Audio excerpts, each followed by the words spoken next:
இலங்கை அரசால் சிறைப்பிடிக்கப்பட்ட மீனவர்களையும் படகுகளையும் விடுவிக்க மத்திய அரசு உரிய நடவடிக்கை எடுக்க வேண்டும் என மீன்வளத்துறை அமைச்சர் அனிதா ராதாகிருஷ்ணன் அறிக்கை மூலம் மத்திய அரசுக்கு வலியுறுத்தியுள்ளார். விவரங்களோடு இணைகிறார் நமது செய்தியாளர் பாஸ்கர். வணக்கம் பாஸ்கர். அமைச்சர் அனிதா ராதாகிருஷ்ணனின் இந்த அறிக்கை குறித்தான முழு விவரங்கள் என்ன? இந்திய இலங்கை கடற்பகுதியில் இருநாட்டு மீனவர்களும் அச்சமின்றி மீன்பிடி தொழிலில் ஈடுபட நெடுங்காலமாக நடைபெறாமல் இருக்கக்கூடிய இந்திய இலங்கை கூட்டு பணிக்குழு கூட்டத்தை உடனடியாக நடத்த வேண்டும் என்பதுதான் மத்திய அரசுக்கு அமைச்சர் அனிதா ராதாகிருஷ்ணன் வலியுறுத்தியிருக்கிறார். ஏற்கனவே 152 மீன்பிடி படகுகளும் இலங்கை வசமிருக்கிறது. இதை மீட்பதற்குண்டான நடவடிக்கை தற்போது வரை மத்திய அரசு எடுக்கப்படவில்லை என்பதையும் குற்றச்சாட்டாக பதிவு செய்திருக்கிறார்.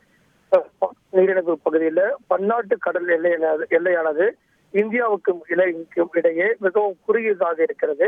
பாக் வளைகுடா பகுதியில குறிப்பாக ராமநாதபுரம், புதுக்கோட்டை, தஞ்சாவூர், நாகப்பட்டினம் மாவட்டங்களை சேர்ந்த மீனவர்கள் மீன்பிடிப்பில் ஈடுபட்டிருக்கும் போது அவருடைய படகுகள் இயற்கை சீற்றம் காரணமாகவும் இயந்திர கோளாறு காரணங்களாகவும் பன்னாட்டு எல்லையை கோட்டை தாண்டி அவங்க மீன்பிடிக்க போவதாக தகவல் கிடைக்கப்பட்டிருக்கிறது. இதன் காரணமாகத்தான் அதே இலங்கை மீனவர்கள் பன்னாட்டு எல்லையை கடந்து வந்திருக்காங்க அப்படின்னு சொல்லி அவர்களை கைது செய்யக்கூடிய நடவடிக்கை எல்லாம் தொடர்ந்து நடைபெற்று வருகிறது. இதற்கு தமிழக முதலமைச்சர் அவ்வப்போது எதிர்ப்பு தெரிவித்து வருகிறார். மத்திய அரசிடமிடம் பாரத பிரதமரிடம் ஏற்கனவே கோரிக்கை வைத்திருக்கிறார். சிறைபிடிக்கப்பட்டிருக்கக்கூடிய 156 படகுகளும் 12 படகுகள் இலங்கை நீதிமன்றத்தால் விடுதலை செய்யப்பட்டிருக்கிறது. இதன் காரணமாக மீட்பு நிலையில் இருக்கக்கூடிய 10 படகுகளையும் மீட்கக்கூடிய நடவடிக்கைகளை ஏற்கனவே தமிழக அரசு தொடங்கி இருக்கிறது. இலங்கை வருஷம் இருக்கக்கூடிய மீனவர்கள் மற்றும் அவருடைய மீன்பிடி படகுகளை உடனடியாக விடுவிக்க வேண்டும்.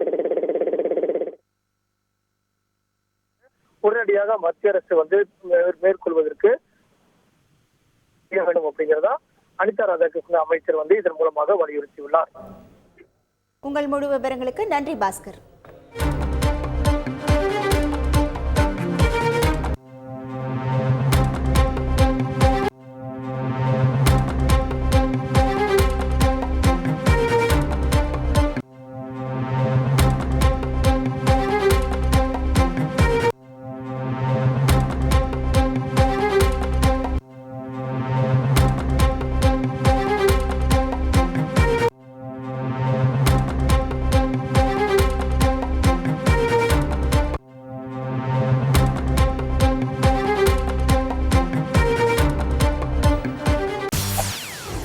செய்திகளை உடனுக்குடன் தெரிந்து கொள்ள உடனே சப்ஸ்கிரைப் பண்ணுங்க.